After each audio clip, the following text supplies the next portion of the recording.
नमस्कार. दिवाळी म्हणजे उत्साह, दिवाळी म्हणजे आनंद. अशा दिवाळीच्या दिवशी, पाडव्याच्या दिवशी कोणत्याही गोष्टीची नवी सुरुवात करणं म्हणजे भरभराट. दिवाळीचा सण छोट्या उद्योगांकरता, व्यवसायांकरता भरभराटीचा आणि बरकतीचा काळ. अशाच वेळेला दे आसरा फाउंडेशन देखील या पाडव्याला एक नवी सुरुवात करत आहे. ज्यांचे छोटे व्यवसाय आहेत, ज्यांना सुरू करायचे, ज्यांना त्यामध्ये पुढे झेप घ्यायची, अशा सर्वांकरता दे आसरा फाउंडेशन हे एक उत्तम व्यासपीठ आहे. आजच्या दिवशी आमचा यशस्वी उद्योजक हा प्रिंट अंक आता डिजिटल स्वरूपामध्ये रूपांतरित होतोय. या कार्यक्रमात डिजिटल यशस्वी उद्योजक याचा लॉन्च होणार आहे. याकरता आपल्याकडे आले आहेत डॉक्टर आनंद देशपांडे, दे आसरा फाउंडेशनचे संस्थापक आणि पर्सिस्टंट सिस्टीम्सचे संस्थापक, प्रज्ञा गोडबोले, दे आसरा फाउंडेशनच्या CEO, आणि सायली मराठे. सायली मराठे याही अशाच एक यशस्वी उद्योजिका, पुण्यामधल्या हाऊस ऑफ आद्या या ज्वेलरी बिझनेसच्या त्या संचालिका आहेत. तर भेटूया या सर्वांना. सुरुवातीला आपल्यासमोर येत आहेत दे आसरा आणि यशस्वी उद्योजक याबाबत सांगायला प्रज्ञा गोडबोले. नमस्कार, मी प्रज्ञा गोडबोले, CEO ऑफ दे आसरा फाउंडेशन.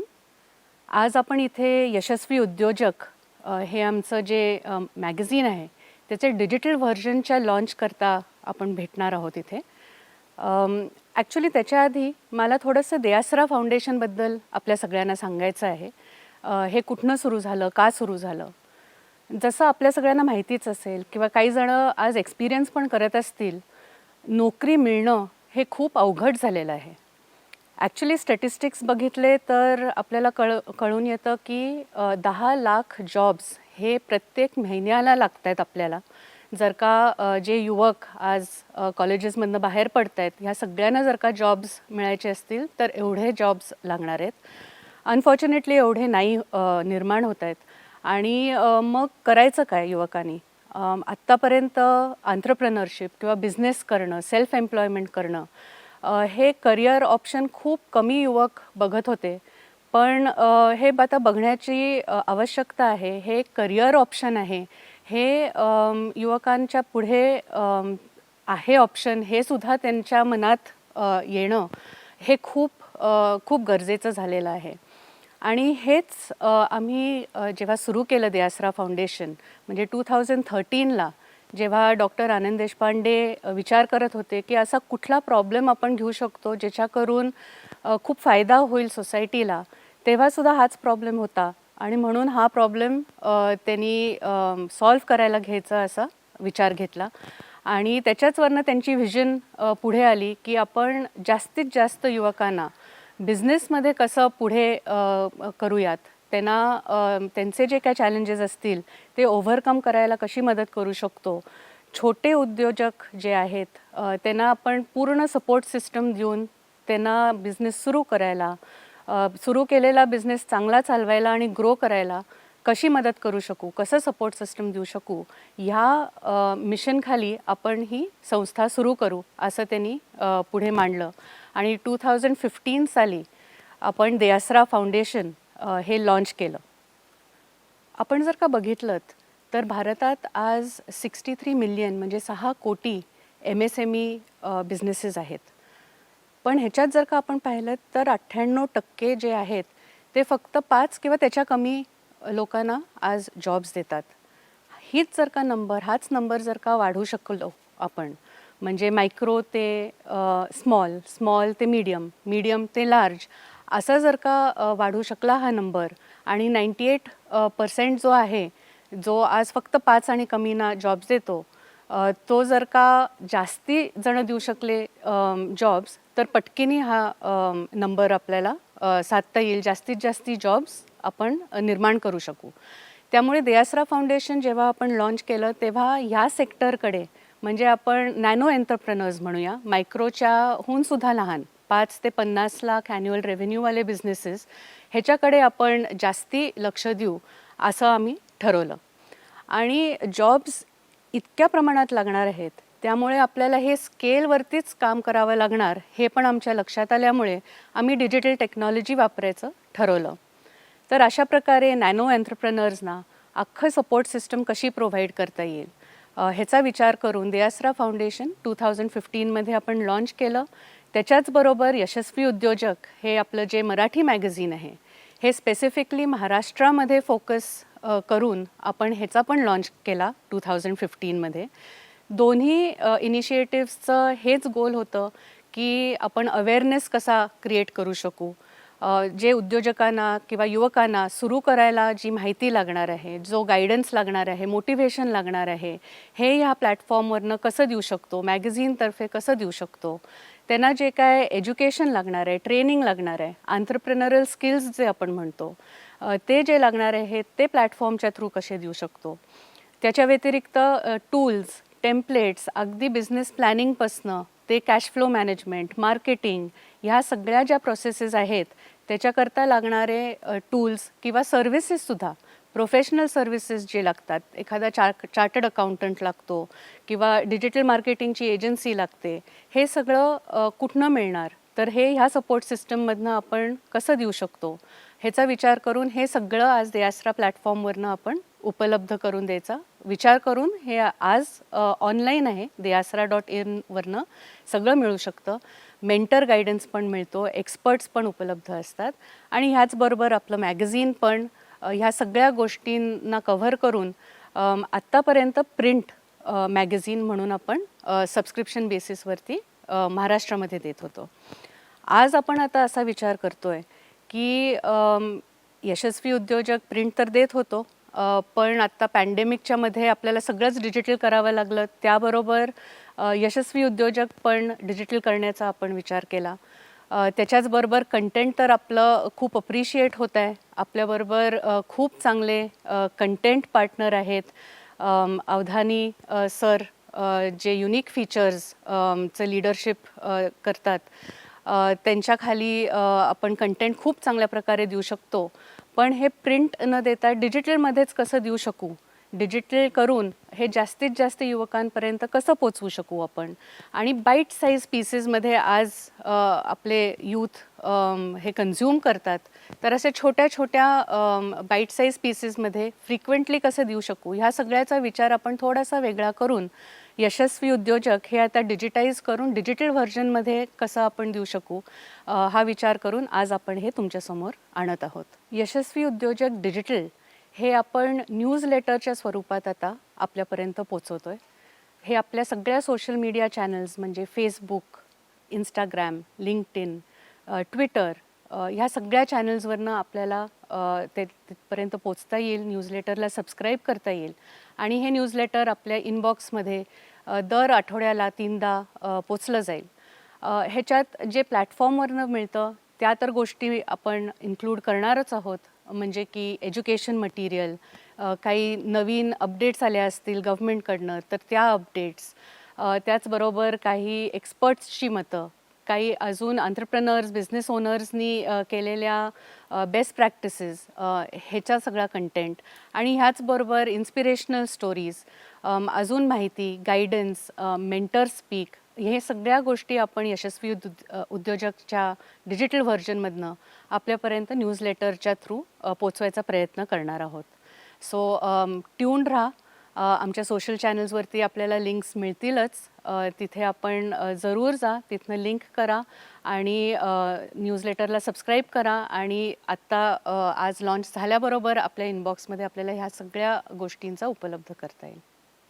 देआसरा फाउंडेशन आणि यशस्वी उद्योजक यामागची प्रेरणा आहेत doctor Anand Deshpande, persistent systems आणि देआसरा फाउंडेशनचे संस्थापक. त्यांच्याशी गप्पा मारायला आज आल्या आहेत सायली मराठे. पुण्यातील दागिन्यांचा एक व्यवसाय हाऊस ऑफ आद्या याचा अतिशय वेगळ्या पद्धतीने बिझनेस करणाऱ्या, डिजिटल माध्यमाचा उत्तम वापर करणाऱ्या सायली मराठे. नमस्कार. आजच्या दिवाळीच्या दिवशी सर्वांना दिवाळीच्या शुभेच्छा. आजचा दिवस यशस्वी उद्योजकाच्यासाठी पण महत्त्वाचा दिवस आहे, कारण आत्तापर्यंत जे 6 वर्ष आपलं महिन्याला एक मासिक प्रिंटमध्ये येत असे ते आता आजपासून डिजिटल पण असणार आहे. डिजिटल मासिकाच्या मार्फत आपण सर्वांना आठवड्यातून 3दा भेटणार आहोत. आणि यशस्वी उद्योजकमध्ये जसं आपण बरेचसे उपक्रम होते ज्याच्यामध्ये आपण उद्योजकांसाठी लागणाऱ्या गोष्टी किंवा त्यांना लागणारी माहिती आणि त्यांनी कसं काय उद्योजक व्हावं याबद्दल आपण जे मेसेजेस आणि स्टोरीज यशस्वी उद्योजकाच्या मासिकात करत होतो, त्याच प्रकारच्या स्टोरीज आपण आता डिजिटल फॉर्मॅटमध्ये आठवड्यातून 3दा हा आणणार आहे. आणि डिजिटल हे मागच्या पॅन्डेमिकमध्ये ऑल ऑफ अ सडन खूप इम्पॉर्टंट झालेलं आहे. आणि त्यामुळे आजचा हा कार्यक्रम माझ्याबरोबर सायली मराठे असणार आहेत. सायली यांनी खूपच मागच्या 1.5 वर्षामध्ये पूर्ण डिजिटलमुळे ट्रान्सफॉर्मेशन केले आणि त्यांचा पूर्ण बिझनेस अद्या बऱ्यापैकी बदलला. त्याबद्दल आपण बोलू आणि लोकांनी कसं काय डिजिटल व्हावं आणि डिजिटलचे काय फायदे आहेत याच्याविषयी पण आज आपण सायलीशी आणि बाकी सर्वांशी बोलणार आहोत. Sayali, thank you for being here today. आज मला पण तुझ्या जे डिजिटल जर्नी झालं त्याच्याबद्दल खूपच उत्सुकता आहे ऐकायची. तर तू बरीच वर्ष अद्या चालवतेस आणि पॅन्डेमिकमध्ये एकदमच तुझा बिझनेस स्लो झाला असेल आणि त्याच्यामध्ये तू काय केलं त्याच्यामुळे तू डिजिटलवर गेली आणि what forced you to go here? Thank you so much for having me, first of all. Adya, as you have rightly mentioned, आमचा ऑनलाईन बिझनेस वाढवण्याचा सगळा कार्यक्रम मागच्या 2 वर्षामध्ये खूप जोमाने चालू झाला आणि त्याचं कारण अर्थात तुम्ही म्हणलात तसं पॅन्डेमिकच होतं.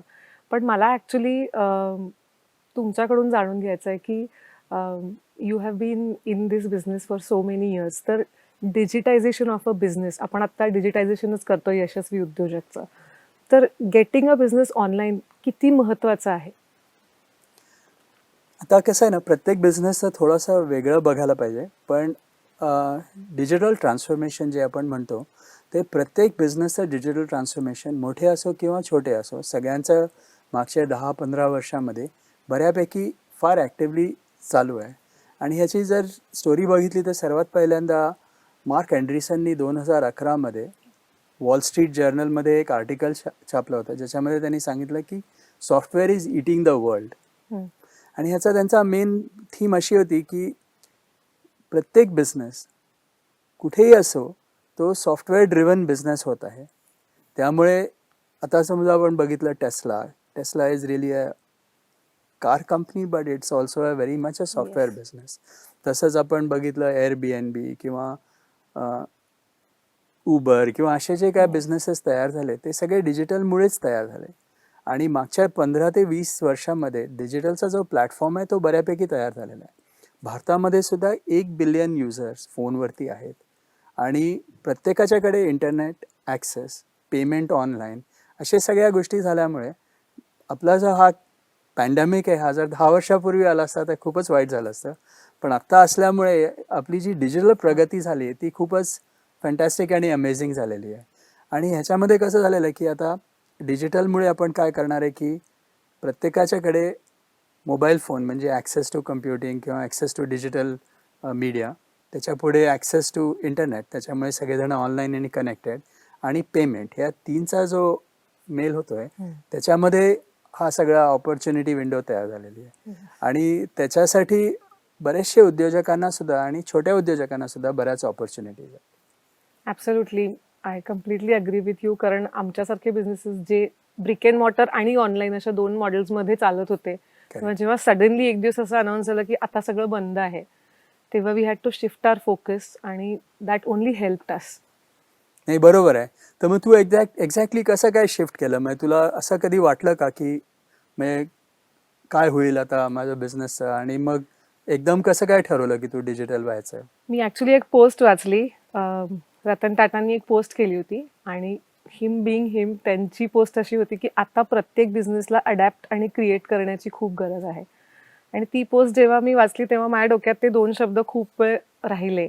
तोपर्यंत आम्ही एका रुटीन पद्धतीने बिझनेस रन करत होतो. दुकान होतं, ऑनलाईन होतं, इंस्टाग्रामवर पोस्ट करायचो. पण मी अडॅप्ट आणि क्रिएट हे नाव घेऊन एक सिरीज चालू केली ज्याच्यामध्ये मी रोज 5 प्रॉडक्ट्स घ्यायचे आणि त्याचा एक छोटा व्हिडिओ करायचे, लाईव्ह करायचे आणि लोकांना त्याची हिस्ट्री, ते कसं तयार होतं, त्याला टेक्निकल स्किल्स काय लागतात, कास्टिंग आहे का हँडमेड आहे, अशी माहिती द्यायचे.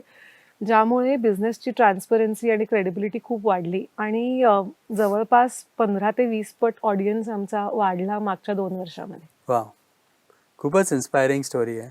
आणि तू आता बऱ्याच लोकांबरोबर पण बोलतेस आणि तुझ्यासारखे बरेचसे छोटे उद्योजकांच्या बरोबर तुझे रिलेशनशिप्स आहेत आणि आय एम शुअर लोक पण तुला विचारत असतील, हा जो तुझं ट्रान्सफॉर्मेशन होतं हे फक्त तुझंच होतं का असं बाकीच्या पुण्यातल्या बऱ्याच उद्योजकांनी हे केलं?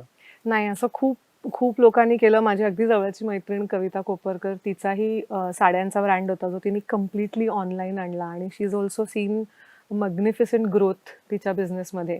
सो आम्ही सगळे असे एकत्र येऊन एकमेकांना भेटून आमचे बिझनेसेस ऑनलाईन आणण्याचा प्रयत्न केला आणि मागच्या 2 वर्षात आम्हाला त्याचा खूप उपयोग झाला. आणि मला सगळ्यात हे खूप महत्त्वाचं वाटतं की काही मिथ्स असतात आपले आपण डोक्यात तयार केलेले की साडी किंवा दागिने हे लुक अँड फील वाल्याच गोष्टी आहेत. सो हो. Indians will never buy it online असं एक Correct. डोक्यात कन्फर्म होतं. पण आमचीच मिथ या मागच्या 2 वर्षामध्ये बस्ट झाली आणि वी गॉट टू नो की खूप नेसन स्टेजमध्ये होता पण इंडियामध्ये ह्या गोष्टी ऑनलाईन घेण्याच्या. पण there is a lot of scope for us to grow आणि learn on this way. In a way आता जरी पॅन्डेमिक संपलं तरी सुद्धा तुझं आणि अशा सगळ्या उद्योजकांचं ऑनलाईन बिझनेस हा चालूच राहणार आहे.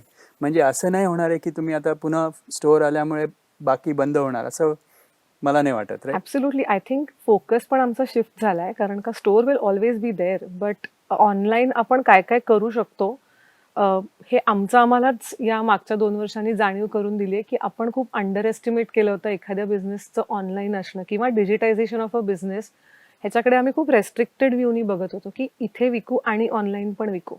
पण आत्ता असं आहे की you have to focus on this. आणि मला असं वाटतं की त्याच्यात सगळ्यात मोठा ॲडव्हान्टेज हा आहे की लायबिलिटी खूप कमी होते when you're running the business online. कारण का रेंट्स, त्याचे रनिंग कॉस्ट जे महिन्याचे असतात, ज्याचं तुम्हाला प्रेशर नाही म्हटलं तरी बिल्ड होतं. म्हणजे आज मला 10 शहरांमध्ये दुकानं काढायची असतील, त्याच्याऐवजी मी पुण्यात राहून एफर्ट्स करून All जर over 10 India जगभर शहरांमध्ये विकू शकतेस. सगळीकडे विकू शकते. आणि आम्ही जवळपास 85 देशामध्ये आता ऑलरेडी कुरिअर Wow. करतो. तर त्यामुळे ते सगळं म्हणजे होऊ शकतं, हे पॉसिबिलिटीज मागच्या 2 वर्षात आमच्या लक्षात आली की हे इतकं मोठं होऊही शकतं. नाही, खूपच इन्स्पायरिंग स्टोरी आहे आणि आय थिंक प्रत्येकाने याच्याकडनं शिकण्यासारखं आहे की जर कोणाला असं, आता आपण सगळे फोर्स याच्यामध्ये आलो, पण जरी फोर्स नसला तरी आता पुढे जेव्हा आपण बघतो तेव्हा ऑनलाईन आणि डिजिटल हा खूपच बऱ्यापैकी नवीन प्रकाराने सुरू होत आहे आणि त्यात बरेचसे नवीन प्रकारचे प्रॉडक्ट्स पण तयार होण्याची शक्यता आहे.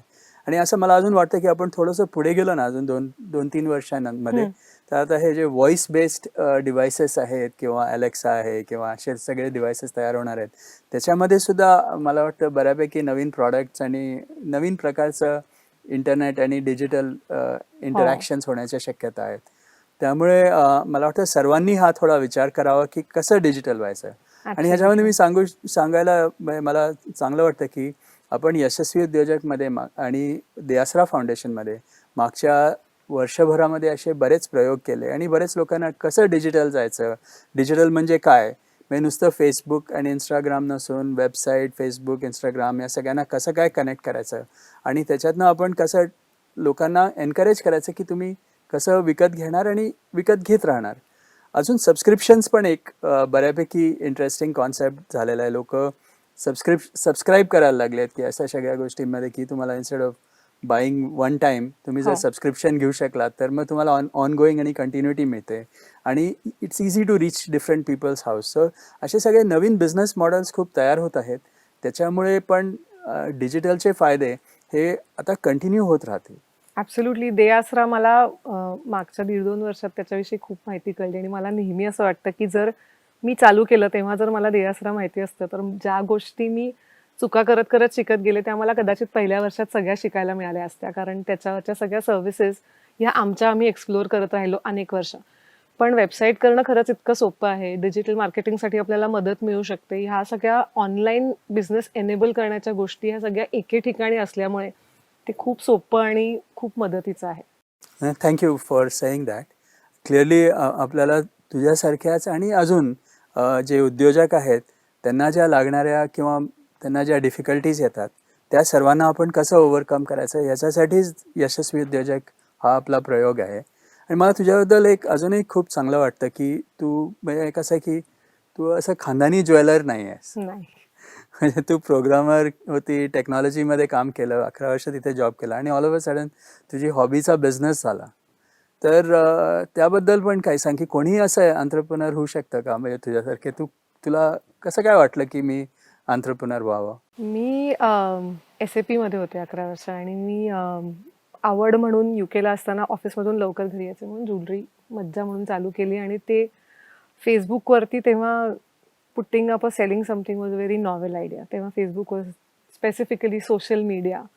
तर त्यामुळे मला आय थिंक थोडासा ॲडव्हान्टेजही मिळाला कारण का मला खूप ऑर्गॅनिक ग्रोथ मिळाली. आता खूप मार्केटिंग करून तुम्हाला पेज पॉप्युलर करावं लागतं पण मला ऑर्गॅनिक ग्रोथ मिळाली आणि then one fine day I just decided की मी हे करते आणि आय टूक दॅट रिस्क. बट त्याच्यामध्ये खूप चॅलेंजेस आणि खूप रिस्क होते कारण का खूप कम्फर्टेबल आणि हॅप्पी जॉब होता आणि तो सोडून आता अचानक टेबलच्या या साईडला उभं राहून दागिने विकायचे and you have to also kind of market yourself which is मला सगळ्यात वाटतं की सगळ्यात मोठं इनहिबिशन त्याचं होतं की कुठली तरी गोष्ट तोंडावरती त्याच्याबद्दल बोलून विकायची.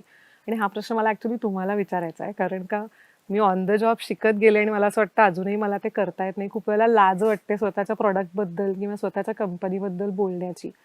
तर ते चूक आहे का बरोबर आहे? आपण किती बोलायला पाहिजे? What marketing is good marketing? हे असे खूप प्रश्न आहेत मला आणि तुम्ही you have been doing it for so many years. तुम्हाला तुमच्याकडून शिकायला आणि जाणून घ्यायला खूप आवडेल.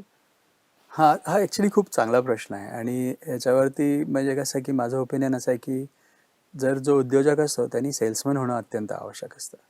आणि कसं आहे की शेवटी आपण प्रॉडक्ट विकतो आणि तो प्रॉडक्ट विकतो हा एक भाग झाला, पण आपला जो मेन जॉब आहे तो म्हणजे कसं की जो कस्टमर आहे त्यांनी तो प्रॉडक्ट विकत घ्यावा हा आपला ऑब्जेक्टिव्ह आहे. आपण त्याला विकत नसून त्यांनी कसं विकत घ्यावं ह्याच्यावरती आपण विचार करतो, असा हा मेन आपला ऑब्जेक्टिव्ह असतो.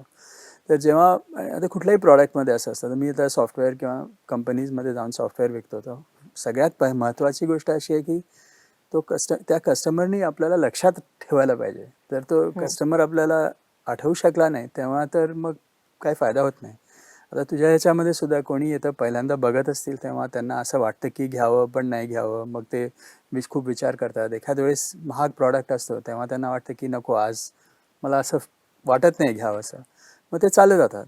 पण त्यांना त्यांच्या मनात ते चालू असतं आणि ते पुन्हा येतात तेव्हा तो सेल बऱ्यापैकी होतो. So part of the job of any opportunity or any time you are discussing is to create that impression that this is something I can remember forever. तर जेव्हा समजा कोणाला काहीतरी गोष्टी लक्षात ठेवायच्या असतात, तर तुम्ही असं बघशील की आपण बरेच लोकांना भेटतो, त्यातले काही लोक आपल्याला लक्षात राहतात, काही लोक लक्षात राहत नाही. तर आपण विचार केला की का राहतात काही लोक लक्षात आणि का राहत नाहीत काही लोक लक्षात. तर असं लक्षात येईल की जे लोक तुम्हाला थोडंसं चॅलेंज करतात किंवा थोडं पुश करतात किंवा काहीतरी नवीन शिकवतात त्यांना तुम्ही जास्ती लवकर लक्षात राहता.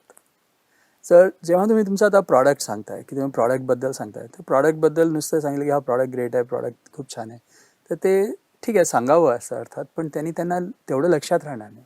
पण तुम्ही प्रॉडक्टबद्दल बाकी माहिती दिली, त्याच्याबद्दल काही स्टोरी सांगितली की हे का क्रिएट झालं, कोणी क्रिएट केलं, कुठल्या बाईनी क्रिएट केला, तिने त्याच्याबद्दल काय केलं, की तिचा त्यांनी काय फायदा होणार आहे, की याच्यात काय युनिकनेस आणि स्पेशालिटी आहे.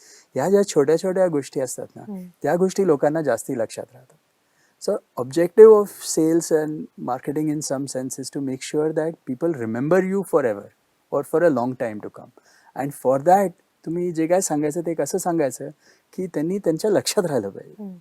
आणि म्हणून नुसतं की हा प्रॉडक्ट खूप छान आहे, हा हिरवा आहे आणि हा असं आहे तसं ठीक आहे, पण तो नंतर हॉलमधनं बाहेर गेल्यावरती त्यांना ते लक्षात राहणार नाही. पण जर तुम्ही त्यांच्याबद्दल बाकी गोष्टी सांगितल्या त्या प्रॉडक्टबद्दल, तर एखाद्या वेळेस ते लक्षात राहायला सोपं पडतं. So I think to sum it up, story behind the product Yes, is very it's important. people remember stories better than they remember the product, and they remember the story about not just about the product but the ambience, the person who is telling the story, and everything sort of is a package. तर ती story लोकांना लक्षात राहते. एकदा लक्षात राहिली ना की मग ते दुसऱ्या लोकांना त्याच्याबद्दल सांगतात आणि स्वतःही लक्षात राहते की अरे मला ते जेव्हा मला चान्स मिळेल तेव्हा मला जाऊन घ्यायचं आहे आणि मी पुन्हा त्याच दुकानात जाऊन ती स्टोरी मला कनेक्ट झाली म्हणून ते झालं. तर शेवटी कसं आहे ना, या सगळ्यामध्ये आपण ग्राहक आणि सेलर या दोनमध्ये कनेक्ट करायचा प्रयत्न करतो. आणि ती स्टोरीला बरेच ॲस्पेक्ट्स आहेत, पण that is very important. Absolutely. So story telling is important. पण माझ्याकडे अजून एक प्रश्न आहे. असे खूप छोटे छोटे बिझनेसेस आहेत किंवा इवन मोठ्या बिझनेसेसमध्ये खूप कॉम्पिटिशन असते. तर how do you make sure की तुमची स्टोरी युनिक आहे किंवा your story will stand out? कारण का नाहीतर मार्केटिंगसाठी खूप खर्च करावा लागतो. बरोबर आहे. तर कसं आपण हे फेस करायचं? ह्याच्यामध्ये ना मी नॉर्मली लोकांना काय सांगतो की सर्वात महत्त्वाचं जे आहे तर तुम्ही तुमचा मार्केट डिफाईन करायला पाहिजे. म्हणजे कसं की आता कुठल्याही मार्केटमध्ये ना 3, 4, 5 असे लीडर असतात. समजा आपला कुठलाही प्रॉडक्ट घ्यायचा झाला तर आपल्याला आपल्या मनामध्ये 3-4च वेंडर लक्षात राहतात. तर सगळ्यांना आपण कसं करायचं, आपला जरी छोटा उद्योग असला तरी आपल्याला जे आपल्याकडनं घेणारे गिऱ्हाईक असू शकतात किंवा कस्टमर असू शकतात, त्यांना आपल्याबद्दलची माहिती राहावी असं महत्त्वाचं असतं. तर त्याच्यामध्ये सगळ्यात महत्त्वाची गोष्ट कशी असते छोट्या उद्योजकांनी स्पेशली, की तुमचं जो मार्केट आहे ना त्याचा टार्गेट बऱ्यापैकी चांगला करायला पाहिजे. म्हणजे तुमचे घेणारे कोण आणि त्यांनी तुमच्याबद्दल कशी माहिती घेतली आहे आणि त्यांच्याबद्दल तुम्हाला कसं काय कळलं. आणि आपण जेव्हा व्यवहार करतो कोणाबरोबर तेव्हा ट्रस्ट हा एक महत्त्वाचा भाग असतो. तर ट्रस्ट म्हणजे कसं असतं की आपण कोणाला अनोळखी माणसाकडे जेव्हा जातो तेव्हा आपण त्याच्याकडे का जातो, कारण आपल्याला त्याच्याबद्दल असं ट्रस्ट वाटतं, म्हणजे कोणीतरी असा विश्वास वाटतो की त्यांनी काहीतरी करावं. मग ह्याच्यामध्ये रेफरल्स, नेटवर्कमध्ये त्यांनी सांगितलं की बा हो सायलीनी म्हटलं म्हणून ते चांगले असते, असं जो आपल्याकडे जो कनेक्ट असतो ना तो पण खूप महत्त्वाचा असतो. तर छोट्या उद्योजकांनी काय करावं की एक तर की आपले जे रिलेशनशिप्स किंवा कस्टमर्स आहेत त्यांच्याशी कंटिन्युटी ठेवायला पाहिजे. कारण त्यांना लक्षात राहायला पाहिजे की तुम्ही एक्झिस्ट करता, की आता तुम्ही आला मग पुन्हा येणार का, मग तुम्ही त्यांचा ॲड्रेस, कॉन्टॅक्ट, काहीतरी मी तुम्हाला पाठवू शकते का, काहीतरी नवीन स्टोरी आली ती मी पाठवू शकते का, असं थोडंसं कन्सेंट बेस्ड मार्केटिंग करायला पाहिजे. आणि त्याशिवाय असंही सांगता आलं पाहिजे की हां म्हणजे ह्याच्यासाठी आम्ही तुम्हाला अजून कोणाची तरी रेफरन्स देऊ शकतो किंवा इंट्रोडक्शन देऊ शकतो. अशा प्रकारे पण लोकांना बऱ्यापैकी फायदा होतो. पण शेवटी कसं आहे ना, हे अगदी बरोबर आहे की जेव्हा छोटा उद्योजक असतो त्यांची कॉम्पिटिशन आणि त्यांची लाईफ सगळ्यात डिफिकल्ट असते. कारण एकतर they are competing against the very big brands जे आपले स्टोअर्स असतात किंवा काय असतात, आणि त्यांच्याकडे व्हॉल्यूम असल्यामुळे आणि असं सगळं असल्यामुळे त्यांची प्राईस कॉम्पिटिशन पण बऱ्यापैकी टफ असते. आणि जेव्हा तुम्ही छोट्या मार्जिन्सवरती काम करता तेव्हा तुम्हाला मार्केटिंग आणि ॲडव्हर्टाइजमेंट वगैरे करणं शक्य नसतं. त्यामुळे अशा सगळ्यामध्ये कसं आहे की या सगळ्यामध्ये कसं विकायचं, तर एक म्हणजे तुम्हाला कस्टमरबरोबर कनेक्ट तयार करणं आवश्यक आहे. एकदा जर कस्टमर भेटले तर पुन्हा ते परत यावे, म्हणजे त्याचा पुन्हा खर्च न होता they are part of the ecosystem. हे कसं काय करता येईल ह्याच्यासाठी थोडा विचार करावा. आणि रेफरल नेटवर्क जो आहे ना तो बऱ्यापैकी स्ट्रॉंग बनवला तर त्याच्यातनं बऱ्याच सगळ्यांना फायदा होऊ शकतो. सर तुम्ही नेटवर्क हा शब्द आता 2-3 वेळा म्हणालात, तर मला ॲक्च्युली हे खूप विचारायचं आहे की मी SAP मध्ये होते, तर स्वतःच्या डेस्कटॉपवर बसून काम करायचं, कधी लागलं तर क्लायंटशी इंटरॅक्ट करायचं, एवढंच इंटरॅक्शन होतं. आद्या चालू केल्यापासून मला स्वतःला नेटवर्किंगसाठी खूप मेहनत घ्यावी लागली. कारण मला दरवेळेला असं वाटायचं कशाला भेटायचं, मला तुम्हाला भेटायला यायचं, कशाला भेटायचं, काम काहीच नाही आहे. तर हे माझ्या डोक्यातून काढायला मला 5-6 वर्ष लागली की काम दरवेळेच्या मीटिंगमध्ये असेलच असं नाही, तर भेटल्यानंतर खूप कन्व्हर्जन्स होतात. आमच्यासारख्या बिझनेसमध्ये तर नक्की होतात, रिटेलमध्ये. हे मला कळायला 6 वर्ष लागली की तर नेटवर्किंग किती महत्त्वाचं आहे. आणि फक्त माझ्या असं नाही, तुमच्याही बिझनेसमध्ये किंवा ओव्हरऑलच बिझनेस चालू करायला किंवा तो कंटिन्यू करायला, वाढवायला नेटवर्किंग किती महत्त्वाचं आहे? नाही, नेटवर्किंग हा सगळ्याच ह्याच्यामध्ये खूप महत्त्वाचा आहे. नॉट जस्ट म्हणजे एंटरप्रेन्योरशिप आणि उद्योजकांसाठी तर आहेच, पण प्रत्येक इंडिव्हिज्युअलसाठी सुद्धा आहे. म्हणजे जे जॉब करतात त्यांनी सुद्धा नेटवर्क करणं आवश्यक आहे. कारण मी म्हटल्याप्रमाणे कसं आहे की आपण विश्वासावर काम करतो. आणि विश्वास आपण कशामुळे तयार करतो की अरे ही माझ्या मित्राची ओळखीची आहे, त्याची ही सायलीची अजून कोणीतरी ओळखीची आहे, तर त्यांनी त्याचं नाव सांगितलं किंवा कुठेतरी आपण त्यांच्याबद्दल वाचलं आणि त्यांनी असं रिलेशनशिप्स जे असतात त्याच्या भरोश्यावर आपण काम करतो. आणि असं होतं की मी जर तुला पहिल्यांदा भेटलो एका वेळेस तर मला लक्षात राहणार नाही, दुसऱ्यांदा भेटलो, तिसऱ्यांदा भेटलो की अरे हो सायली माहिती. आता मला कोणी विचारलं की मला ज्वेलरी घ्यायची तर मी सांगू शकेन की नाही सायलीकडे बघ. तर हा जो बेनिफिट असतो तो असं नेटवर्कमुळेच तयार होतो. आणि मी जसं म्हटलं मगाशी तसं की कसं हे थोडंसं लक्षात ठेवण्यासारखं आहे की आपण बरेच लोकांना भेटतो, पण त्यातले काही लोक लक्षात राहतात, काही लोक लक्षात राहत नाहीत. जर तुम्हाला तुम्ही कोणाला भेटता आणि आपण बरेच लोकांना भेटत असतो, तर आपण कसं काय अविस्मरणीय व्हावं हो. हे थोडासा विचार करण्यासारखी गोष्ट असते. आणि some simple things can make it happen and stories are very popular and good way to make this happen. But networks help in everything. आणि आपल्याकडे स्पेशली मराठी लोकांमध्ये आणि लोकांना असं वाटतं की नाही, माझी स्किल खूप चांगली आहे, मी ग्रेट आहे, मला माहिती सगळी आहे आणि तू खूपच हुशार असतील तर लोकांना दिसेलच, तू दिसशीलच तू. हा एक असतं, तुला स्वतःबद्दल बोलायची गरज नाही आणि दुसऱ्यांबद्दलही बोलायची गरज नाही. तू स्वतःचं काम कर आणि बाकी लोक बघतीलच तुला. पण हे असं अप टू अ पॉईंट ठीक आहे, पण असं इतकं सोपं नाही आहे. त्या लोकांना कळायलाही पाहिजे की आपण ग्रेट आहोत. आनंद सर, ॲक्च्युली आता लास्ट 2 वर्ष पॅन्डेमिकची सिच्युएशन आली आणि आम्ही काहीतरी केलं, ते वर्क झालं, काही लोकांसाठी ते नाही वर्क झालं. तर मी हे 6-7 वर्षच करते, पण तुम्ही अनेक वर्ष बिझनेस करताय. तर फक्त हेच नाही, असे अनेक क्रायसिस बिझनेस रन करत असताना येत राहतात. हो. काही एक्सपेक्टेड, काही अनएक्सपेक्टेड, मे बी सगळे प्रोफेशनल नसतील, काही पर्सनल असतील. तर हे कसं हँडल करायचं, किंवा आपल्याकडे त्याच्यासाठी काही सोय करून ठेवलेली असली पाहिजे का? काही आपल्या डोक्यात एखादं असं टेम्पलेट रेडी असलं पाहिजे का, असं काही झालं तर? हा ॲक्च्युली खूपच चांगला प्रश्न आहे आणि थोडा कठीण पण आहे आन्सर करायला. कारण प्रत्येक पॅन्डेमिक किंवा प्रत्येक क्रायसिसमध्ये सिच्युएशन कम्प्लिटली वेगळी असते आणि प्रत्येक वेळेस काय करायचं ते नवीनच शोधावं लागतं. माझ्या पर्सिस्टंटच्या कॉन्टॅक्ट्समध्ये ही असं म्हणेन मी ही बघितलेली ही तिसरी मोठी क्रायसिस अशी होती. पहिल्यांदा 2001मध्ये जेव्हा .com बर्स्ट झालं, तेव्हा ऑल ओव्हर सडन सगळे बिझनेसेस शटअप झाले.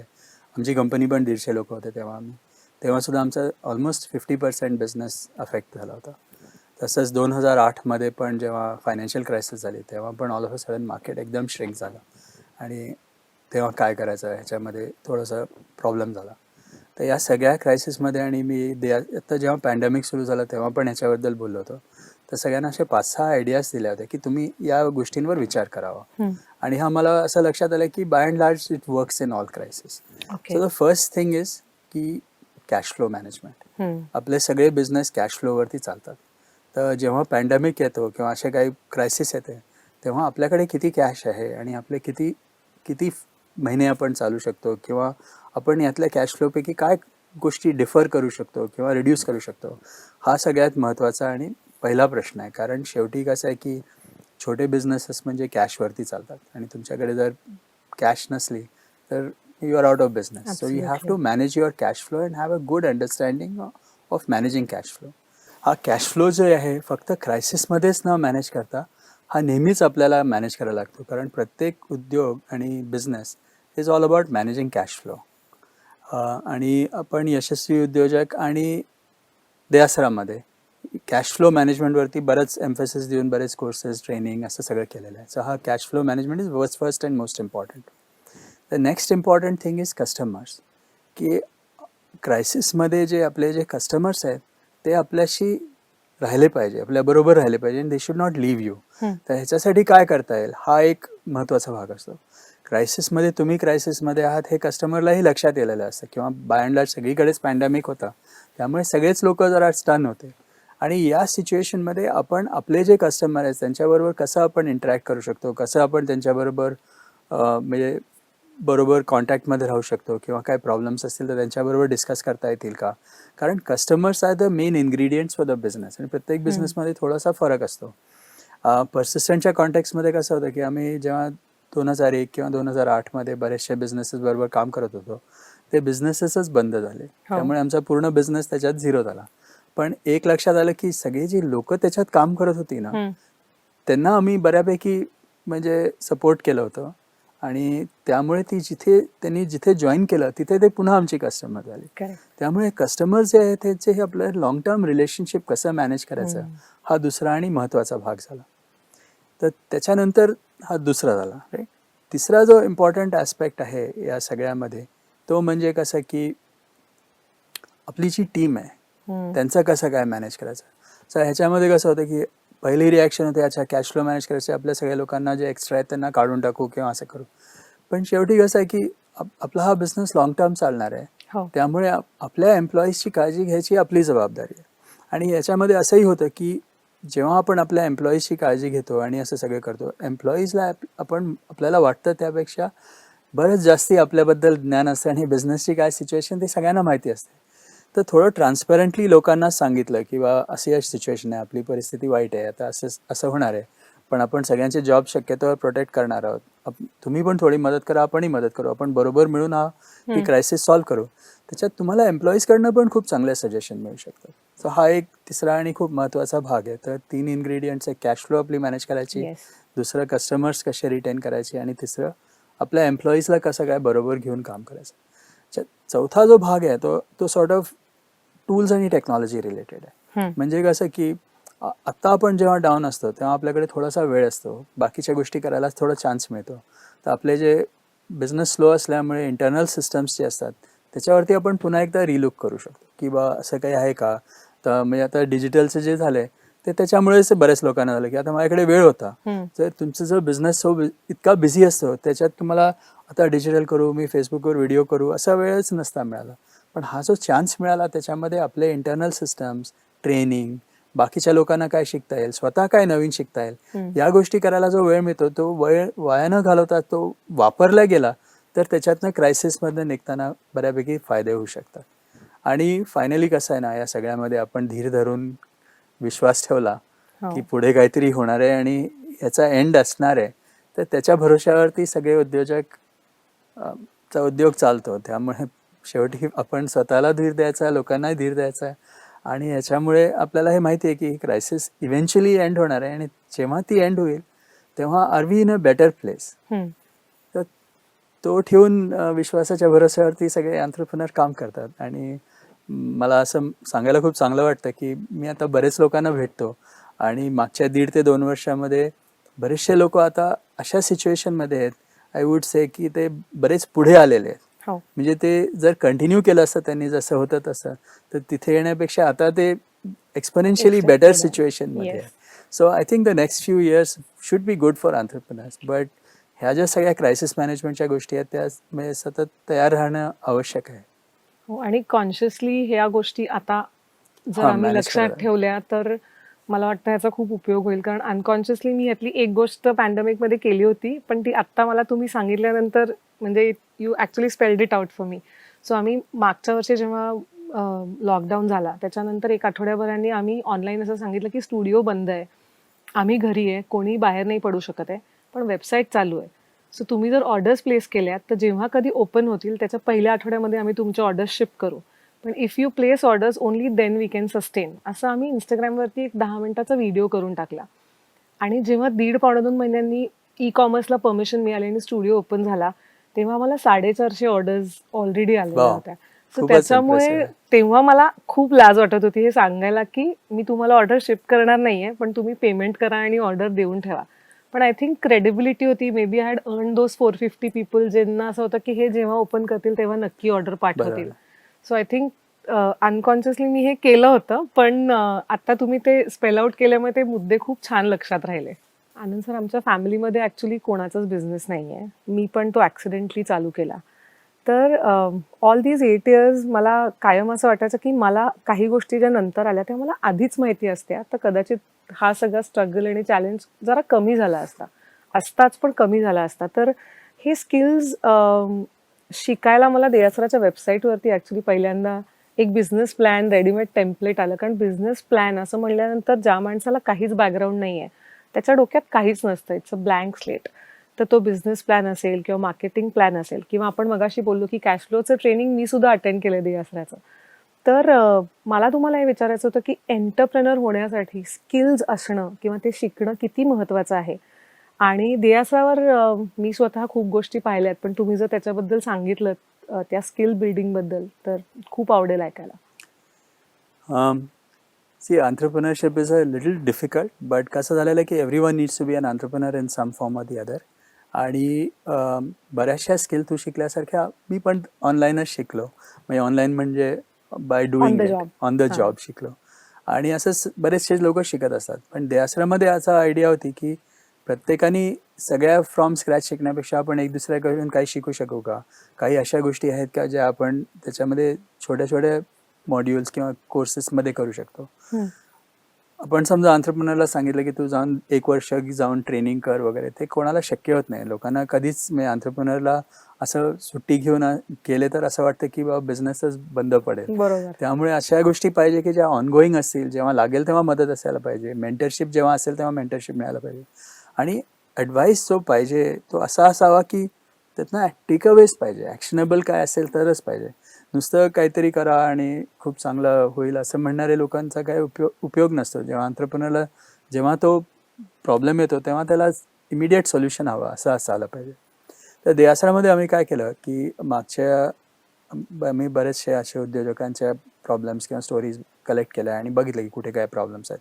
आणि प्रत्येकाचं बघून आम्ही जवळपास 60 ते 70 अशा प्रोसेसेस किंवा आयडियाज किंवा आयटम्स लक्षात आले की ह्याच्यामध्ये लोकांना प्रॉब्लेम येऊ शकतो. फॉर एक्झाम्पल, समजा बिझनेस प्लॅन कसा करायचा, बँकेत जाऊन प्रपोजल मागितलं तर बँक सांगते की आम्हाला एक प्रपोजल द्या. प्रपोजल म्हणजे काय असावं, प्रपोजलमध्ये काय लागणार आहे, प्रपोजलमध्ये ते सांगतील की आम्हाला ह्या प्रकारचे डॉक्युमेंट्स असायला पाहिजे. मग ते आहेत का नाही, मग ते कुठून आणायचे, त्याच्याबद्दलची माहिती. किंवा आता आपण ऑनलाईन जायचं तर डिजिटल म्हणजे काय, वेबसाईट कशी क्रिएट करायची, बाकी फेसबुक वगैरे अशा सगळ्या गोष्टी कशा तयार करायच्या. किंवा आपण लोक घेणार, मग त्याच्याबरोबर काही कॉन्ट्रॅक्ट्स असायला पाहिजे का, त्याच्याबद्दल कशी माहिती असायला पाहिजे. आपण रेंट करणार, रेंटला काय ॲग्रीमेंट्स असायला पाहिजे. असे जे छोटे छोटे प्रोसेसेस आहेत ते प्रत्येकाला लागतात आणि प्रत्येक उद्योगाला या गोष्टी इम्पॉर्टंट असतात. पण प्रत्येकाने त्या पहिल्यापासून शिकायची गरज आहे का. म्हणून देआसराची आयडिया अशी होती की आपण ह्या सगळ्या 60-70 वेगळ्या गोष्टीच्या टेम्पलेट्स केल्या आणि प्रत्येक टेम्पलेटला 4 पॉईंट्स सॉर्ट ऑफ आम्ही विचार करतो की एक चेकलिस्ट असते आमच्याकडे की तुम्ही ह्या गोष्टी करताय का, येस नो किंवा जे काय असेल तुम्ही स्वतः ॲसेस करू शकता की तुम्हाला समजा जर दुकान उघडायचं असेल तर त्याच्यासाठी कुठले परमिशन्स लागतील. ओके. तर चेकलिस्ट आहे की या गोष्टी लागतील, मग तुम्ही त्यास रिस्पॉन्ड करू शकता. आणि मग तुम्हाला लक्षात आलं की नाही आमच्याकडे या 2 गोष्टी नाही आहेत, मग ते काय करायचं आहे. मग आमच्याकडे DIY जे आपण म्हणतो की डू इट युअर सेल्फ असं व्हिडिओज किंवा इन्स्ट्रक्शन मटेरियल किंवा इन्फॉर्मेशन अशी आम्ही देआसराच्या साईटवर प्रोव्हाइड करतो. मग काही ठिकाणी तुम्ही ते घेऊन आपलं काम करून घेऊ शकता. आणि तिसरं काही ठिकाणी असं असतं की मला स्वतः नाही करायचं, मला कोणाची तरी मदत असावी. तर मग असे एजंट्स असतात किंवा ब्रोकर्स असतात किंवा असे चार्टर्ड अकाउंटंट्स आहेत किंवा असे बरेच लोक आहेत जे हे कामं करून देतात लोकांना. मग त्याची इन्फॉर्मेशन आम्ही कलेक्ट केली आणि किती खर्च येईल, कसं करायचं, कोण करून देईल, त्या प्रकारची माहिती. आणि शेवटी आमचा एक लॉंग टर्म प्लॅन आहे की तो म्हणजे बेंचमार्किंग करायचा. ओके. की आता समजा तुझ्या उद्योगामध्ये पण किंवा आता सॉफ्टवेअरमध्ये तुमचे मटेरियल कॉस्ट किती % असायला पाहिजे, तुमची सॅलरी कॉस्ट किती % असायला पाहिजे, किती प्रॉफिटवरती तुम्ही करू शकता. या सगळ्या ज्या गोष्टी आहेत त्या प्रत्येक उद्योगामध्ये थोडे वेगळ्या असतात पण बाय अँड लार्ज कॉमन असतात. तर त्याच्यावरती तुम्हाला जर मेजर करता आलं आणि बेंचमार्क करता आलं की तुम्ही कुठल्या क्वार्टाईलमध्ये ऑपरेट करताय, मग तुम्हाला कुठे मार्केटिंगचा तुमचा % ऑफ रेव्हेन्यू किती असावा. तर अशा प्रकारची जी माहिती आहे ती कशी कलेक्ट करता येईल याच्यावरती पण आपण थोडंफार कलेक्ट करून डेटा कसं कलेक्ट करायचं ते करतो. पॉईंट असा आहे की उद्योजक अजून व्हावे. आपल्या देशामध्ये जॉब क्रिएटर्सची गरज आहे आणि तुझ्यासारख्यांचं तर खूपच कौतुक करण्यासारखं आहे, कारण तू नुसतं स्वतःसाठी नाही, तू अजून पण बरेच लोकांना एम्प्लॉय केलेलं आहे आणि तुझ्या इकोसिस्टममध्ये पण खूप जॉब्स क्रिएट झालेले आहेत. त्यामुळे जॉब क्रिएटर्सला आपण सपोर्ट करायला पाहिजे. आणि हे जर जॉब क्रिएटर्स खूप एफिशियंट असले, म्हणजे त्यांना जे लागणाऱ्या गोष्टी आहेत त्यांना लगेच मिळाले, तर त्यांचं स्केलिंग पण तेवढं चांगलं होईल. म्हणजे आता पुढचे तुझे 8 वर्षात तू म्हणजे 10 पट 50 पट वाढेल जर तुझं हे बेस चांगला झालाय. तर हे कसं व्हावं, याच्यासाठी कसं मदत करा, आणि त्यातनं जॉब्स क्रिएट होतात.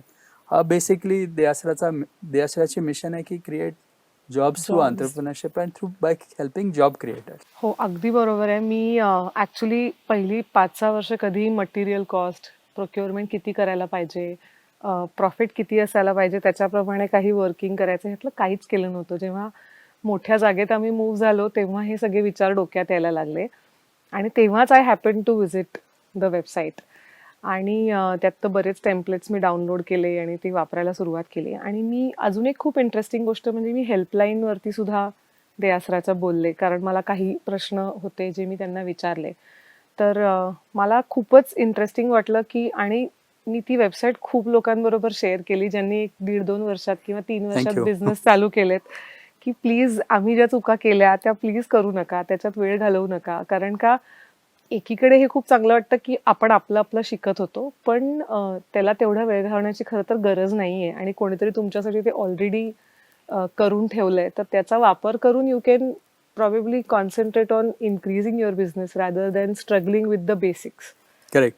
No thanks for sharing this. आणि यशस्वी उद्योजक आणि दी आसरा फाउंडेशन त्याचा हाच मेन ऑब्जेक्टिव्ह आहे की आपल्याकडे सगळे उद्योजकांनी सगळ्याच चुका स्वतः करायची गरज नाही आहे. थोड्या चुका अर्थात सगळेच जण करणार आहेत, पण काही आपण एक दुसऱ्यांकडून शिकू शकलो तर त्यात आपल्या सर्वांचाच फायदा आहे. आणि हा जो यशस्वी उद्योजकचा जो प्लॅन आहे तो ह्याच्यासाठीच होता की आपण आणि हे मराठीमध्ये मासिक आहे हो. आणि मराठीतलं मासिक आपण मागचे 6 वर्ष जे आहे त्याच्यात बरेचसे इश्यूज असतात की गव्हर्नमेंटच्या काय रिक्वायरमेंट्स आहेत किंवा काय असाव्यात, बँकेतनं तुम्हाला लोन हवं असेल तर कसं करायचं, किंवा असे काही उद्योजकांच्या इन्स्पायरिंग स्टोरीज, अशा तुझी पण एक एकदम इन्स्पायरिंग स्टोरी आहे, अशा सगळ्यांच्या पण घेऊन काय करता येण्यासारखं आहे ज्याच्यातनं बाकी लोकांना शिकता येईल.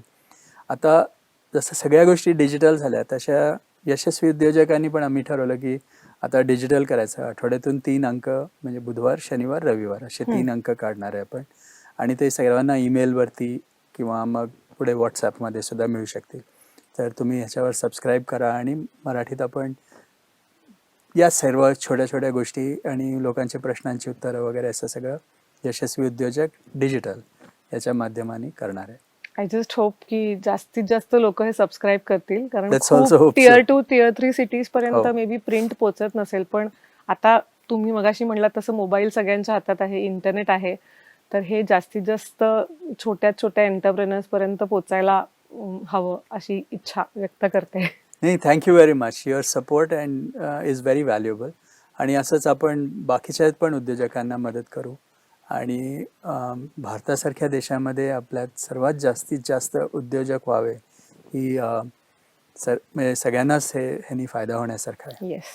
आपण आता बऱ्याच गोष्टींवर, चॅलेंजेसवर डिस्कशन केलंय, पण मी येताना थोडेसे फन क्वेश्चन्स घेऊन आली आहे, रॅपिड फायर. डेंजरस. आणि you can think a lot before you answer, you just need to answer. So मी विचारते, 2022 मध्ये तुम्हाला एक नवीन बिझनेस चालू करायचा असेल तर तो तुम्ही कुठल्या फील्डमध्ये चालू करा?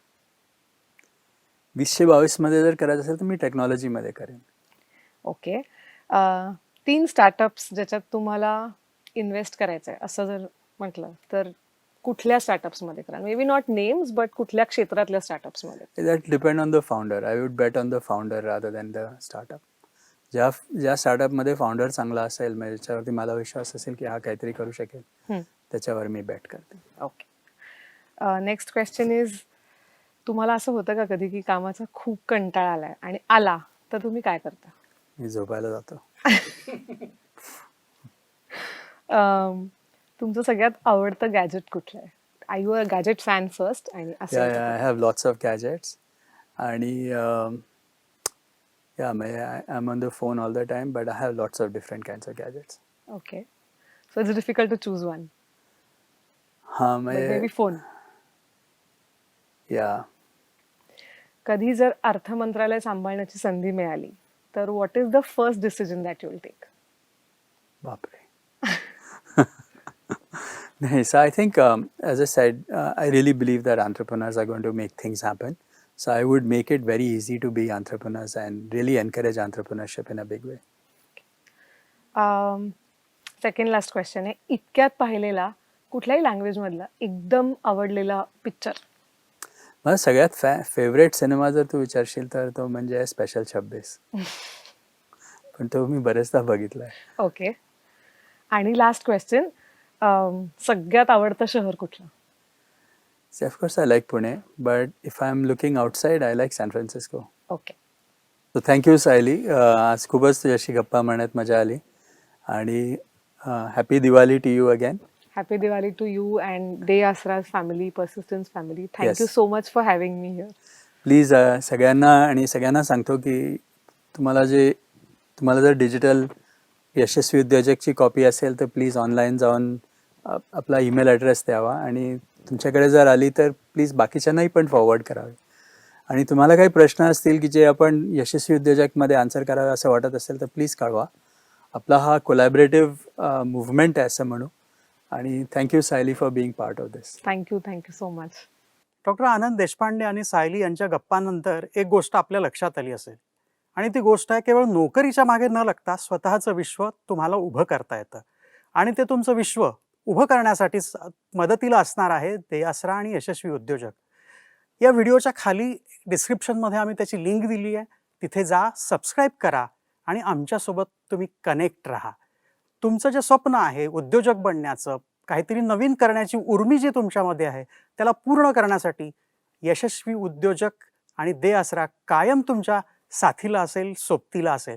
तेव्हा आमच्या सगळ्या सोशल मीडिया प्लॅटफॉर्मवरूनही तुम्ही आमच्याशी कनेक्ट राहू शकता. तुमच्या प्रतिक्रिया, तुमच्या सूचना आमच्यासाठी खूप महत्त्वाच्या आहेत. त्याचा आम्हाला खूप उपयोग होणार आहे. त्या सूचनाही आम्हाला द्या आणि हा आपल्या दोघांचा प्रवास हा असाच सुरू राहणार आहे तुमच्या स्वप्नपूर्तीसाठी. धन्यवाद.